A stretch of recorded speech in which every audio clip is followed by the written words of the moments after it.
The best as an island, trust me. We are located Lance Road in Castries, Bossejou Grizzlies, and Flag Street in Vieux-Fort. Telephone number 453-7939.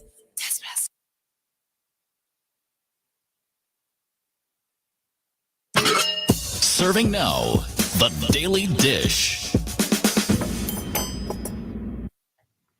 And welcome back to our program here at the Lunchroom on Radio Caribbean International.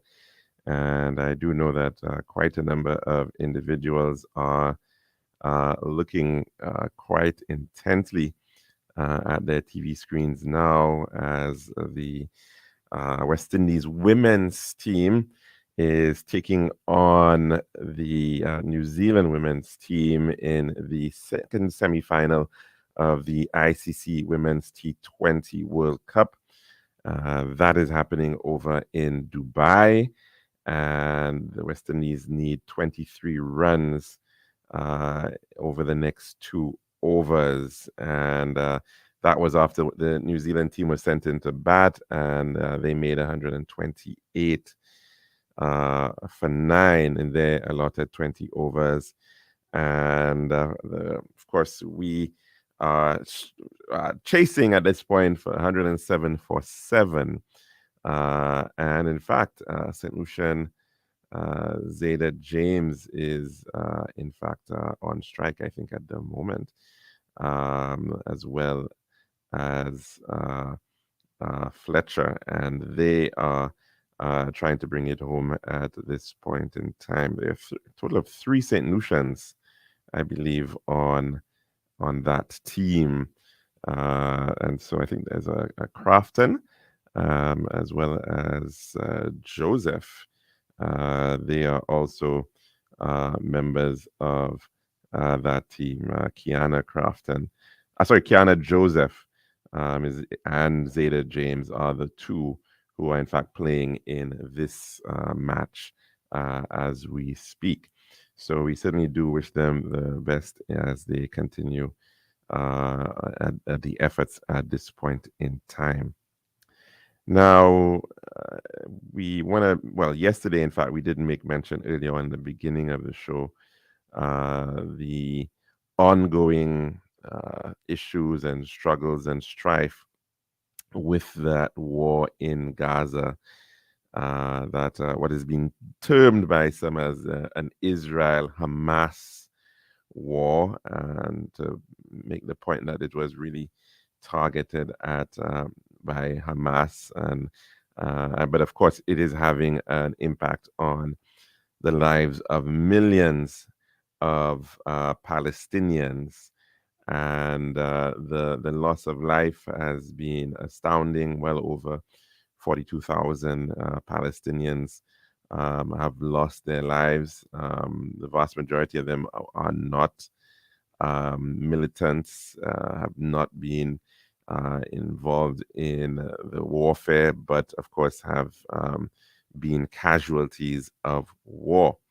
And this attack, of course, this war was precipitated upon the attack by Hamas back on October the 7th, on the 50th anniversary of the Yom Kippur War between Israel and a number of Arab states.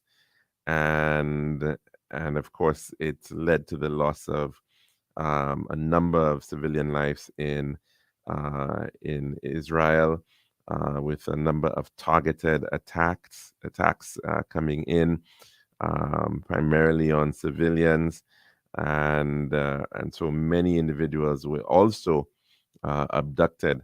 The count somewhere around 251. Of course, there have been quite a number of efforts over the period to try to see the return or the release of these abducted individuals, and that has not yet been very fruitful for the majority of them. Many of the families of those individuals also have held the belief, in fact, that the struggle ongoing right now also has a political tinge in terms of the future of the leader of Israel right now, Prime Minister Benjamin Netanyahu. And of course, his party already had lots of different issues. That is Likud, even going in before this entire strife with Hamas. Lots of issues in terms of changes into the judiciary, and was not in a very good place. And so very many in Israel actually hold the view that this is a means of holding on to power in some regards, keeping up the war. And of course, it has been very, very bloody indeed. 1.9 million Palestinians displaced, affected, and the struggle, of course, of the not just the loss of life from bullets and missiles, but also from starvation as a result of the blockades that have been brought forward and the rising famine and lack of food security in the Gaza Strip. Not very long ago, in fact, I think maybe about just 2 days now, I think about, on the 16th of October, during one of their operations, I think on the 17th of October, the Israel Defense Forces and Shin Bet indicated that they were looking into whether, in one of their operations, whether in fact the leader of Hamas was in fact amongst 3 individuals killed in an operation which was ongoing in Gaza that had taken place on the 16th of October. Although there was, in fact, at that time, no confirmation from Israel or Hamas in this matter. Well, the confirmation has, in fact, come through, and that has been through DNA samples taken from that body, one of the bodies found in a building which was targeted by a missile strike in the southern part of Gaza. And in fact, it is in fact confirmed by DNA sampling as well as dental records that Israel has in fact killed the head of Hamas, Yahya Sinwar. And I believe we do have a clip of which tackles that matter from the BBC, which we'd like to actually share with that. It turns out that the body was found dressed in military fatigues. It was clad in what is known as a kufiye. He was covered almost completely. Israel's and in fact, he was grasping on an AK-47.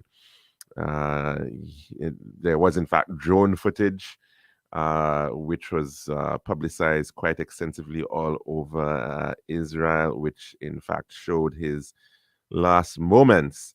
That drone being sent into the apartment building where he was, trying to survive, and in fact, even showing that what was clearly an individual who was injured already, sitting down on a chair and trying to throw a stick at that drone, which was in fact capturing his movements. And later on, of course, images of his body were in fact seen, and it led to quite a lot of celebration in Israel that the Hamas leader has in fact been killed by the IDF. Let's take a listen to this clip from the BBC. Israel says it has killed the leader of Hamas, Yahya Sinwar, the man widely believed to be behind the October the 7th attacks. Israeli forces say the 61-year-old died along with 2 other Hamas members yesterday during a ground operation in the southern city of Rafah. They carried out DNA testing to confirm his identity today. Tonight, Sinwar's body is in Tel Aviv, where people have been celebrating on the streets. The United States has called his death a game changer. Our international editor, Jeremy Bowen, has been following this story from Jerusalem, and he joins us now. Jeremy. Yeah, thanks very much, Sophie. You know, Israel needed this. They needed a victory in Gaza from their point of view because it was feeling like a quagmire in which their main war aims of destroying Hamas as an entity and releasing their hostages had not been achieved. So in the course of the afternoon, the word started circulating that Sinwar was dead, and they were already prepared to party before the confirmation came.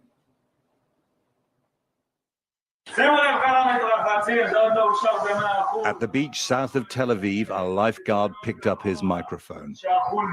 Attention all bathers, it's not 100%, but there's a strong chance that the rat from the tunnels, known as Yahya Sinwar, is dead.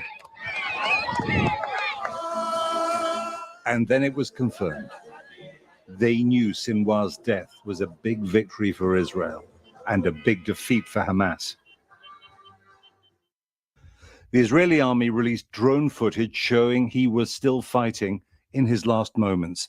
They said Sinwar, on a chair at the back of the room, had thrown 2 grenades and, obviously wounded, tried to fend the drone off with a stick before he was killed. It had been a chance encounter, and at first they didn't realize who they'd killed. Then soldiers saw the dead man resembled Sinwar. Yahya Sinwar, born in 1962, grew up in a refugee camp in Gaza. He spent 22 years in Israeli jails for killing 4 Palestinians who'd collaborated with Israel. So the security services had dental records and DNA to identify his body. In jail, he learned Hebrew, studied his enemy, and believed he'd worked out how to fight them. On the 7th of October last year, in a meticulously planned series of attacks, Sinwar and his men inflicted Israel's worst ever defeat and a collective trauma that is still deeply felt. The killing of civilians, the hostage taking, and the celebrations of their enemies recalled for many Israelis the Nazi Holocaust in the Second World War.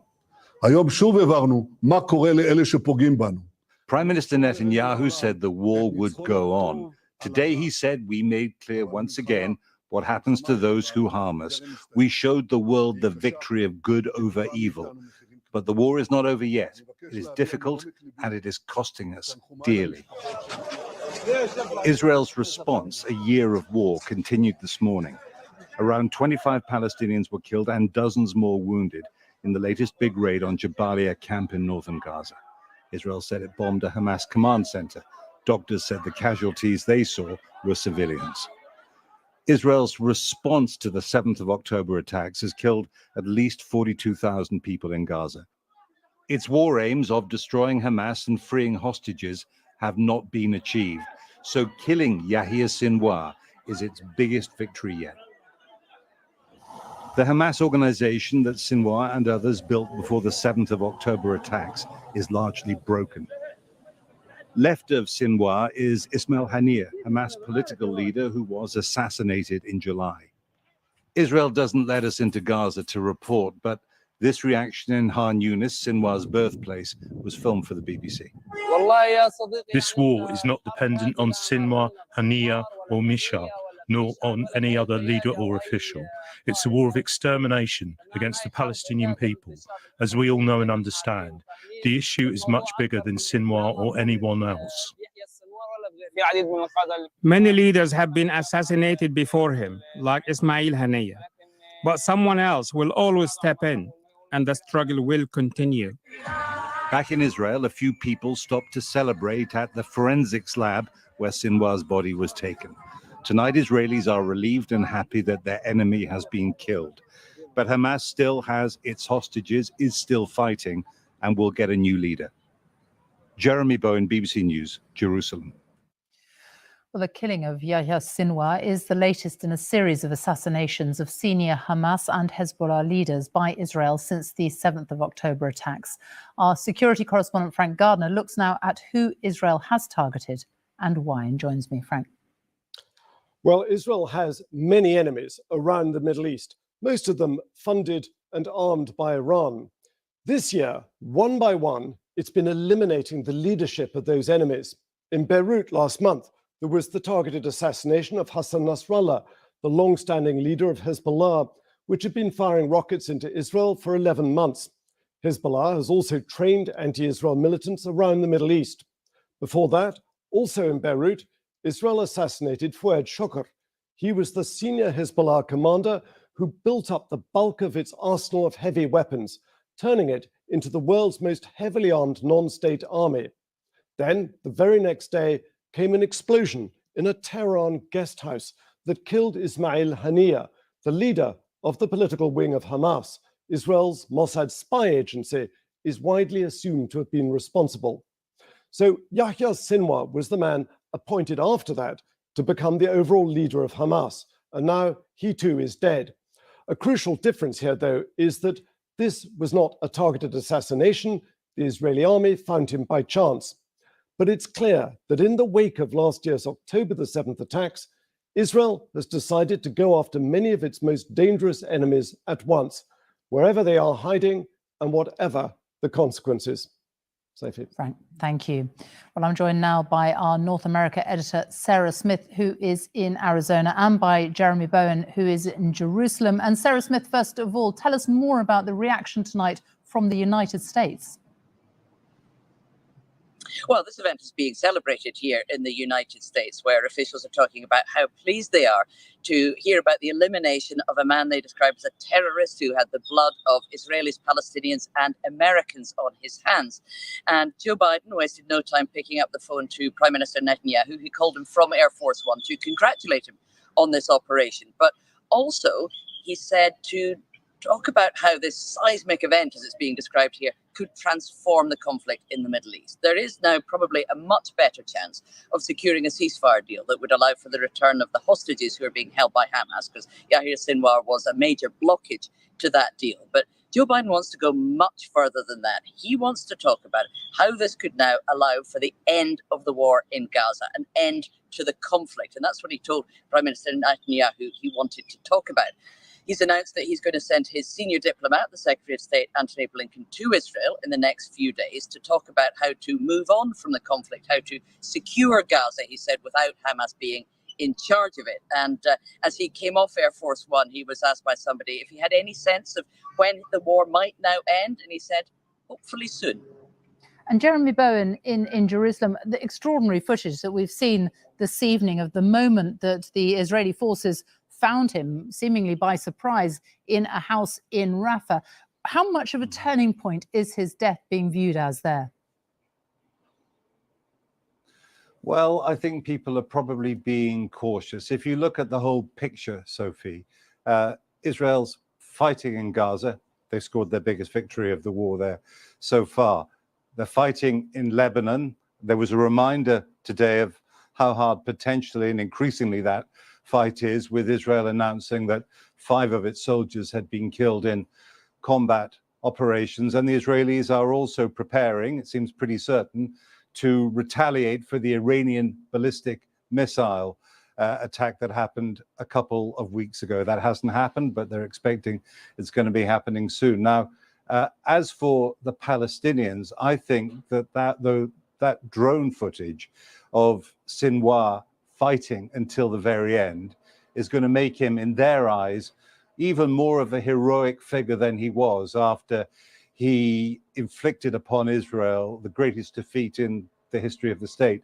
And one more thing, and that is the hostages. The hostage families and their supporters have been gathering in Tel Aviv, and of course, relieved and hopeful that this could lead to a breakthrough. But some of them, though, are cautious because a lot of them believe that Prime Minister Netanyahu has been an obstacle to a hostage deal because of his desire, as many Israelis believe, to prolong the war in Gaza for his own political reasons. So while there's I'd say, some relief and happiness in Israel about what's happening. There is also uncertainty. And for the Palestinians, I think they're clear that this war, as the Israelis have been told to by their prime minister, goes on.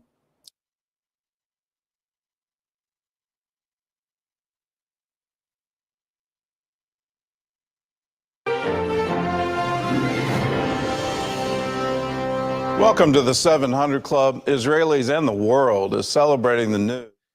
Right, and that was coming from the BBC, capturing the events, of course, that are breaking over in Israel and in particular in Gaza, that of the Hamas leader, Yahya Sinwar, being killed, being found somewhat during an operation in Rafah in the south of Gaza. Of course, this is seen as a pretty big moment for Israel and their efforts at trying to quell the what has been seen to be the threat of Hamas. Of course, it also comes in against the backdrop of a lot of appeals being made diplomatically around the world that the war really should come to an end. And of course, there's a need for a significant amount of humanitarian assistance for the Palestinians of Gaza as we speak. Thus far, thousands have lost their lives, tens of thousands have lost their lives by the fighting, and many, many, many more stand to lose their lives as a result of famine. At least 50 people died already as a result of famine, and over 500,000 are facing starvation. And that, of course, is our dish of the day. When we come back, we will take in our weather report, for thanks to the St. Lucia Met Services. This has been The Daily Dish.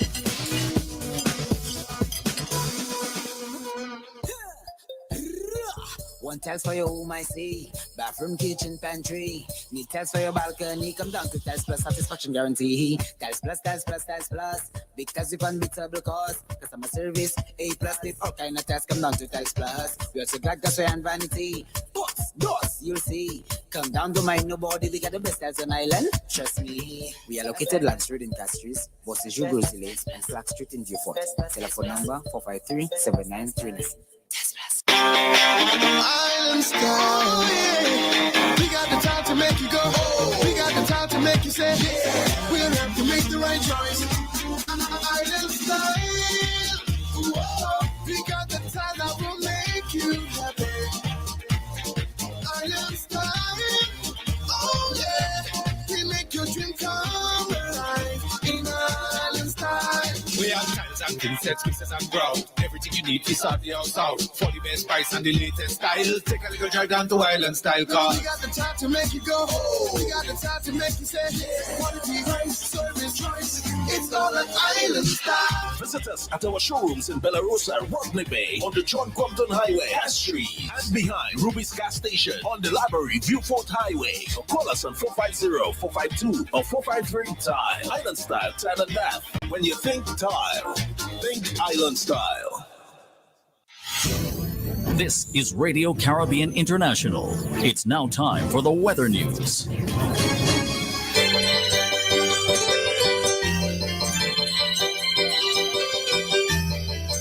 On the Boston 1.1. It's now time for your weather report as of 12 noon today, presented by Island South Island Bar. The forecast for St. Lucia Valley for the next 24 hours. The winds will be blowing from the east near 15 miles per hour or 24 kilometers per hour.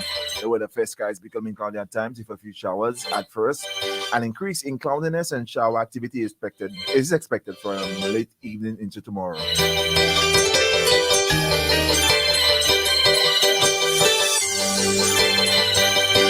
The forecast for Little Antilles, the partly cloudy skies becoming cloudy at times with widely scattered showers and a chance of isolated thunderstorms. And And the tropical weather outlook: moist and unstable conditions swirling an area of low pressure will cause cloudiness, showers, and isolated thunderstorms over the lesser Antilles during the next 24 hours. This system is presently located north of the Leeward Islands and is moving west near 20 miles per hour or 30 kilometers per hour. This system has a low chance of tropical cyclone development during the next 7 days. Also, a tropical wave located over the far eastern Atlantic is moving westward near 17 miles per hour or 28 kilometers per hour.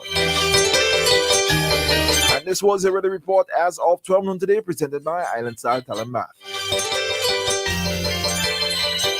This has been RCI's Weather News. For more information, call the Weather Hotline at 454-3452. RCI 101 number 1. Island Style, yeah. We got the time to make you go. We got the time to make you say, yeah. We'll have to make the right choice. Island Style, whoa. We got the time that will make you happy. Island Style, oh yeah. We make your dream come alive in Island Style. We have tiles and pin sets, pieces and ground. Everything you need is at the house out. For the best price and the latest style, take a little drive down to Island Style car. We got the time to make you go. We got the time to make you say, yeah. Quality rice, service choice. It's all at Island Style. Visit us at our showrooms in Belarus and Rodney Bay on the John Compton Highway, Cass Street, and behind Ruby's gas station on the Library Viewfort Highway. Or call us on 450-452 or 453-TILE. Island Style, Tile and Bath. When you think tile, think Island Style.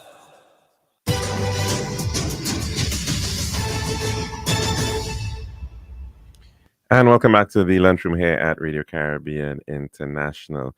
And of course, if you want to call in to tell us what's on your plate today, the number to do so is 452-3046. Again, 452-3046. And you can also reach us via WhatsApp. And that number is 724-0008.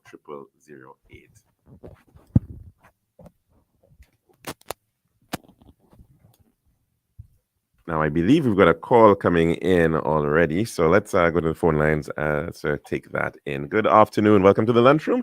What's on your plate today? George, how are you? Very good, thank you. They're very blessed. Thanks for asking. Okay.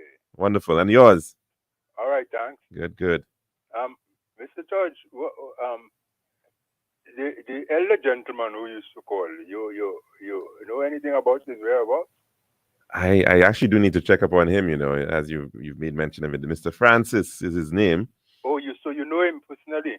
I don't know him personally. I've never actually met him personally, but I did identify him. Somebody did indicate to me who he was. But you know his name? His name, right. And in fact, the last time he called, I think he had some... Dad knows him, no? No, he doesn't. And the last time he called, in fact, he had some family. I think his daughter was visiting from the UK. So I think that was actually the last time we heard from him. So I do need to check up on him. Because I find he was so resourceful, you know. Yes, indeed. Yeah, and I haven't heard him, you know, so I just thought maybe, you know. And he tended to give a lot of perspectives on world affairs as well. Yeah, definitely. I'm gonna make an effort today to see if I can make contact with him. That'd be good. So how this thing playing out now? You mean in terms of Israel and Hamas and the Palestinians? You know, the elections in America. How that's playing out? Well, the elections in America, it seems to be a very tight affair still. Some people are kind of surprised as to how come it's still so very tight. I mean, there have been a lot of predictions that have come out, individuals suggesting that Kamala Harris has an edge and is favored to win. I know there have been a lot of individuals who have endorsed her and have also, I mean, there's this gentleman who does these predictions and he's been doing it and he's been right for however many elections, barring the one I think involving Bush and Gore.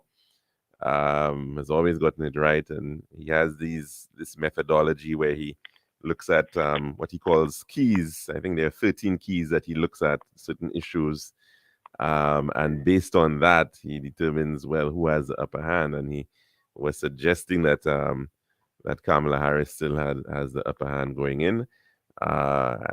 We still have some days to go before November the 6th. So so it's still very interesting, but I think we will have to wait and see. We will definitely have to wait and see how that pans out. Some polls have heard be behind and have Trump ahead. Others have her ahead and Trump behind. Of course, the critical areas is the these swing states, these critical states, which have been identified as where you have to really pull through. Pennsylvania being a very significant one. Others include, I think, is it Minnesota? There's North Carolina, Wisconsin, Georgia has been seen as had a possibility. Arizona, Nevada, yeah. If you were asked a question that who you think is the most important, well, I shouldn't say important, but most, well, in a sense that most influential human beings on earth, in the world rather, who do you say? The most influential, that's an interesting one. I suppose by virtue of the position, I would still hazard the guess that the United States president is perhaps still the most influential right now by virtue of the position, the office. Okay. Right. I yeah, mean, in a sense, yeah. But how do you see this gentleman, Elon Musk? the kind of power this guy has in his hand. Yes. Yes. And of course, interestingly enough, he's come out to support Trump. Right. Elon has had a very, very interesting history, and he continues to be a very interesting character. Clearly, I mean, in terms of some of his views, he's some even call him a maverick, or to some degree, in terms of how he has operated over time. But it's hard to really judge him. I mean, obviously he's got lots of influence by virtue of his his wealth. Got cut off there. I don't know what happened. Oh, sorry about that. I didn't even, we're not too sure what happened either. Yeah, we were just thinking about Elon Musk. Yeah, I mean, definitely. I mean, he's been at different times the world's wealthiest man. I mean, he's certainly been able to have a Midas touch when it comes to a number of his companies and investments. I mean, but not only that. I mean, he cuts across nations in terms of the service he provides. That the whole technological development of we going through there now. It seems to be contingent on his ability to transport this thing up to space, no? SpaceX? Well, I don't know. I mean, look at, he's definitely a major player with Tesla and all that Tesla is doing in particular in terms of energy and in electric vehicles. But you're finding that even in the electric vehicle market, it has certainly shifted away from, in terms of the volume of production, it's now moving towards China. I'm not looking at that. I'm looking at the business of transporting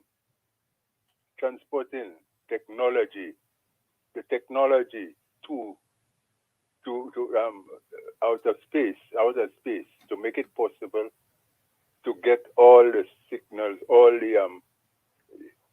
satellite kind Satellites, of yep. technology. Because remember, these things have to get up there, you know. You know what I mean? And he's the man, the go-to man for that. He seems to be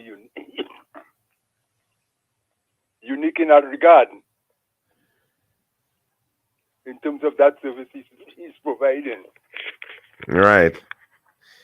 I don't know if you could say he's unique, because we've seen efforts over the years towards that, but he's certainly the leader at this time in terms of the private sector involvement in space, in aerospace, in space telecommunications, so yeah, he's definitely got a major. The service to the government, various governments. He is providing services, yeah, through SpaceX. Because they themselves don't have it. Well, a lot of them won't have it, yes, and that's because a lot of it's still very much about some major players, the United States, Europe. They're the leaders in terms of space, of the space industry right now. Yeah. But as a private entity, yes, he is in fact certainly the leader right now in that regard. Yeah. And this man is behind Trump, And he is behind Trump, yes. Yeah. So that's a big influence on people out there, Don't underestimate that, That one covering a lot of the other endorsements, smaller endorsements that Kamala has been getting, I mean, we definitely cannot underestimate the potential of money. Money, yes, it does. Yeah, but there are a lot of others who aren't supporting Trump either at the same time. This guy is a trillionaire. Well, he's a billionaire. He's a billionaire, yes. He's been rated a trillionaire now. I don't know about that part in terms of, I mean, if you look at maybe the value of his companies, I don't know what the exact value of Tesla is. I'd have to check that out. You don't know but I think I saw that he's a trillionaire. No, Tesla itself is not. Last I checked, he was valued at about $195 billion. I think so that's grossly understated. Well, you never know. Because, given his opportunity value. Yeah. I think he was right now. He's ranked as number 2 in terms of net worth. Bernard Arnault, who's a Frenchman, actually. They make a lot of these high-end products. To America's future, regardless of which party is in power. Well, maybe so, but then there are a lot of other very, very wealthy people who are out there as well in the United States. He stands out because he's pretty controversial. But I mean, let's not forget you've got no. But it's because it's cutting edge in technology. He is very influential in certain areas that are seen to be pretty important. Like I said, in electric vehicles, with Tesla and what they're doing there, in batteries, as well as in. You see that Tesla thing? That's a small fry. TikTok, all them things, small fry. He could close these things down. But in the space technology, I'm telling you, that's where this man dangerous. And you could almost see, but they're not going at him. The Democrats will not go at him. In spite, they probably go at other people. Well, I don't know. I mean, I don't know if that's necessarily the case. I mean, put it this way: the space initiatives that he has, they are very high profile because it's obviously not an area where traditionally you see a lot of private involvement, right? But as a portion of his overall wealth, is actually not that large, I mean, and even in the size of the companies.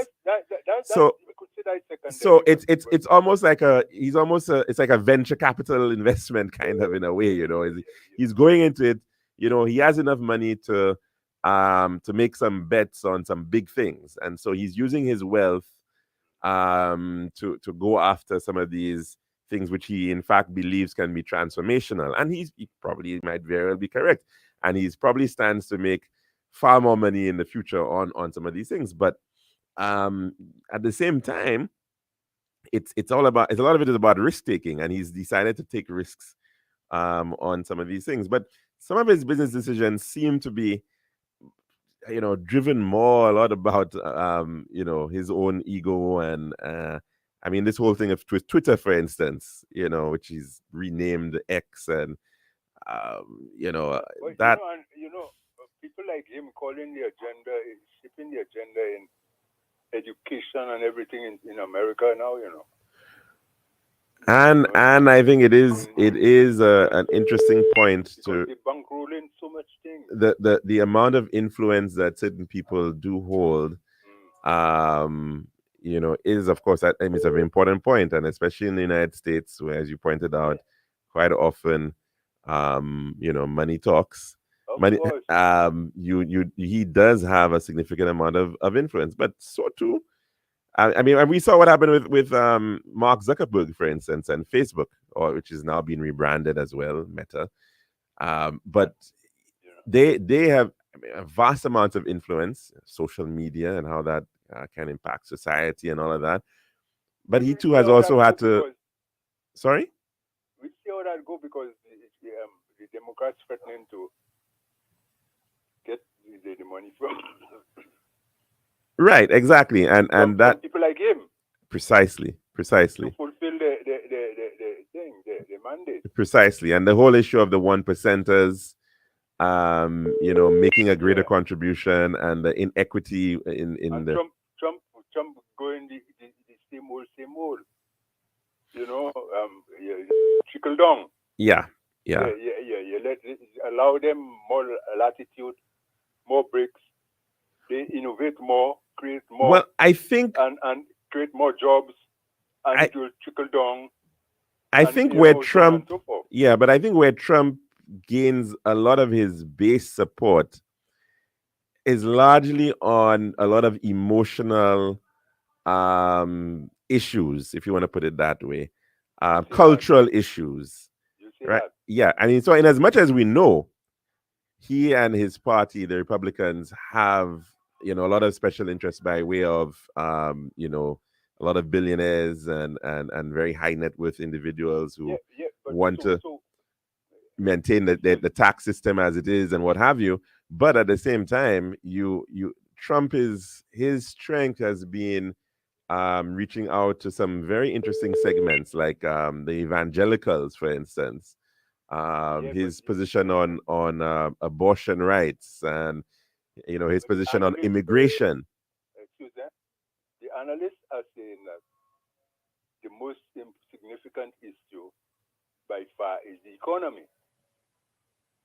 And you're talking about these other issues. The economy, in that coming out of COVID, right, and that is because coming out of COVID and individuals not feeling, and it's a perception thing, they've said that although the economy is actually growing in the United States, there is that perception that people are not better off. And a lot of it is because of the prices, inflation, cost of living, right? So the people's spending power is being impacted. And so that is really where some of the major issues are. As to whether Trump, in fact, has any real solutions to deal with that, it's pretty questionable, because I mean, he's proposing increasing tariffs. That's how he is planning on tackling the matter, not dealing with the reality that you've got lots and lots of wealth within the United States that probably needs to be taxed more equitably. He's looking to. So why by far on the polls? This is one area that Trump is dominating. Kamala Harris. Yeah, I think part of it is because Kamala has not been able to perhaps portray herself as a business-minded individual. Trump still kind of has that aura about him from for some people, of course.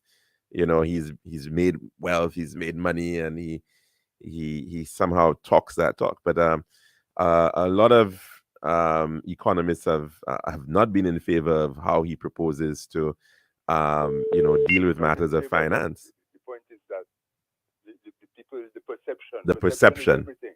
The perception is, in fact, everything. That he has handled in his past term of office, and he is going to handle the economy better than her.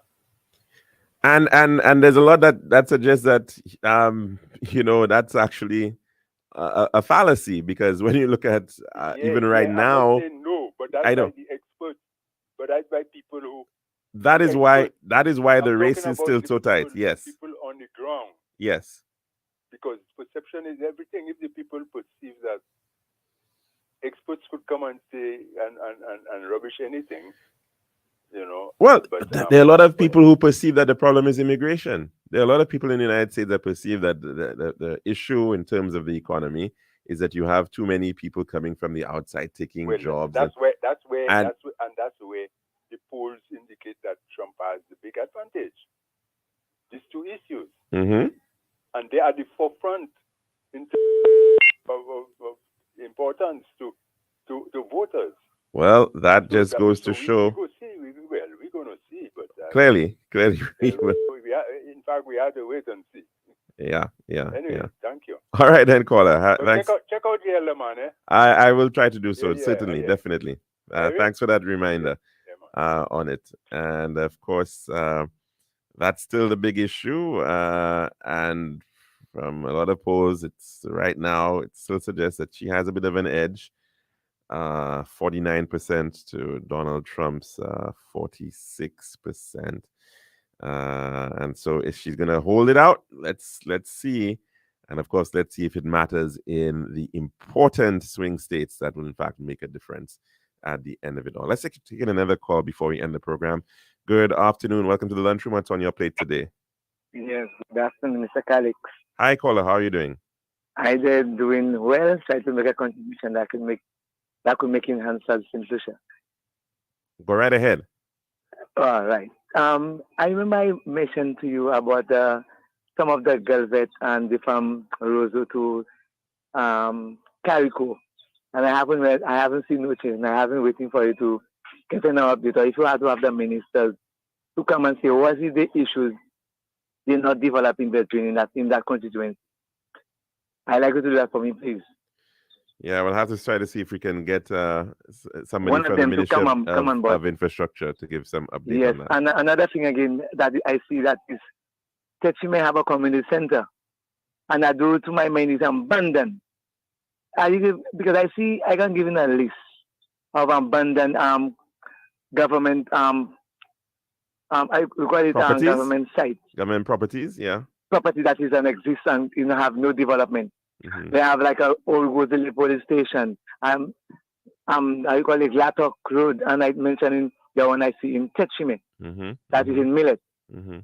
To me, that's how revenue government lose to my mind. I don't know whose agencies government have dealing with this, but to me, that is a revenue that is just without no existence. Mm-hmm. And if they not give it to listed like they do Wasco, and Wasco have everyday digging road, and then they still have more valve problem and more problem. That's what I'm talking about. So I just mentioned it. I have some agencies have to be, if they have taken photos or something. I mean, something is wrong. Well, it's a very good point that you're making, caller, that government assets are unfortunately, I don't think, not very well managed from a lot of different ways. Let me not put that money. To my mind, not money. It has they have agencies that is have to look to it. And that agency that's not working, to my mind. Right. And there are a number of different agencies. It falls under a number of different agencies. There's the Crown Lands Department of Crown Lands, the Crown Lands Commissioner.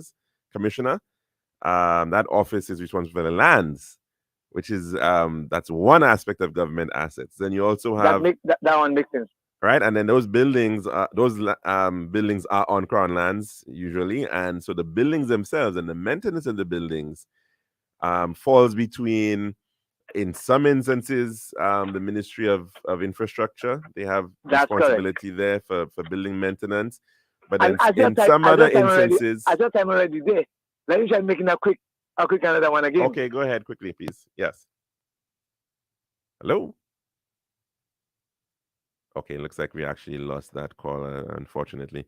So our apologies there for that. Hopefully you can, in fact, call us back maybe when we start back our program next week. But a very important point, though, being made by the caller, that we've seen over the years the issue in terms of maintenance of government facilities. And what is the best modality to do so? Should we see more local involvement from the communities in terms of how those things are arranged, the issue of local government?